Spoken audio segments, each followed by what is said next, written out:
Thanks for your talk. It was terrific, and the panel discussion after was very interesting. My first question is Web 2.0 only applicable to the consumer web at some level because of the scale issue? Can network effects really be found in the enterprise? I absolutely think so. Let me give you a couple of examples. Let me consider, for example, your cell phone provider. It's a kind of enterprise, right? Again, maybe you say, oh, that's still another consumer-facing service, but the fact is, our telephone companies have huge amounts of data about us. They keep it for themselves. Maybe they data mine it and sell it to marketers. But they don't give it back to us. They don't create a conversation with us. So for me, the Web 2.0 cell phone address book would remember everybody I talked to, would start to build. Basically, my cell phone could be my gateway to social network. That hasn't happened yet. I think that concept is how enterprises need to think. They need to look at their data assets, and they need to say, how do I turn these data assets, first of all, into something that can be used by my customers, not just by my own back office. And secondly, how can I engage my customers in improving those data assets? And that doesn't mean necessarily conscious improvement of the data assets. A really good example is a project that Ericsson ran recently to find dead zones in New York City. They put sensors on taxi cabs, and they've got all these people who are effectively, random route generators for their data collection program. Right?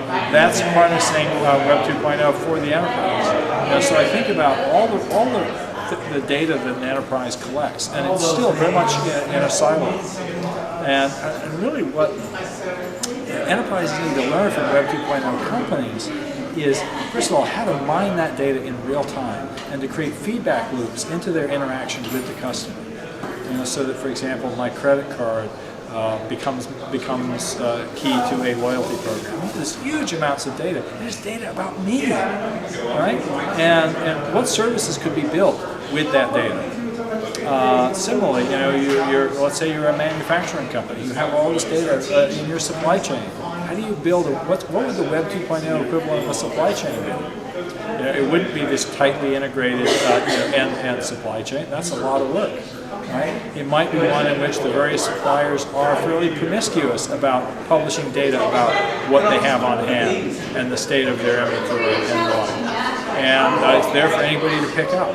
And people start to build applications based on that promiscuous knowledge. I think, again, if you look at Web 2.0 lessons, you look at a company like Flickr, which became such a powerhouse in the photo space by being more promiscuous with their photos than any of their competitors. If you looked at a company like Shutterfly or Ophoto, they said, would you like to share this photo? Enter a list of email addresses of the people you'd like to share it with. Flickr said default value is public. Anybody can view this photo.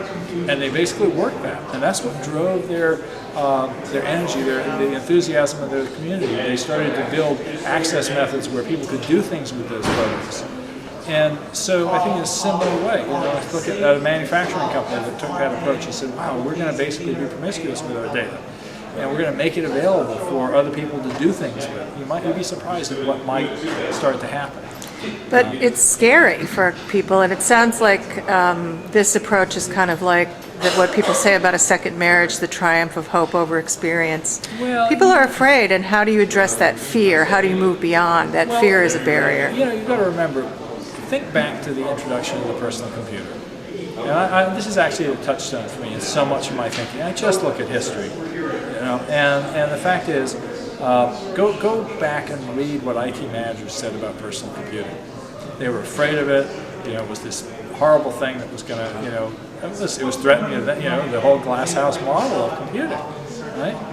But it was good for the enterprise. And there were a lot of bumps along the way. I mean, there were people who were running businesses on spreadsheets with bad formulas, and I remember there was even a lawsuit where some company sued Lotus over some boneheaded formula error, and basically there was a lack of control, loss of control that happened there.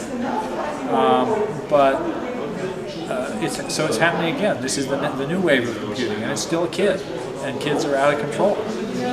But eventually they grow up, and if you don't want to be an old codger watching the youngsters take over your turf, you better get with the program. Figure out how to get the fresh blood in there, learn from the kids, so to speak, and be part of that growing up process as Web 2.0 grows into its enterprise heritage, or its Great. enterprise future. One more question. How has search personally changed your life? Like, give me a specific example. Well, I don't know that I would consider it, life-changing, but it's certainly significant that you can take for granted that you can find out anything you want to know. I was playing music with the other day at home, and I said to my wife, that there was a piece that she thought was Chopin, and I said, no, it's Schubert. And she was like, oh, well, Chopin must have influenced Schubert. And I said, no, it's the other way around. And we had this debate, but we could resolve it in an instant. By yes, turned out that Schubert was 10 years older than Chopin and died when Chopin was 18. Right? So we were able, although Chopin was in fact a prodigy, so who knows what might have happened. He was playing concerts at 7, like Mozart. But the point was, we were able to go find that out right away. So that expectation that we all have now of instant access to information, it is a huge change. And I think we see it most in kids. They take for granted that you can find out what you need to know. And I think it will actually lead to changes in human behavior and just like reading did. The fact is, I was a classics student originally. You look back on in history where people can, recite, long, stretches, hundreds of pages of poetry from memory. Nobody can do that anymore. Very few people, because we became literate. And this whole oral culture that we used to have, where the Iliad and the Odyssey were told by storytellers, is gone.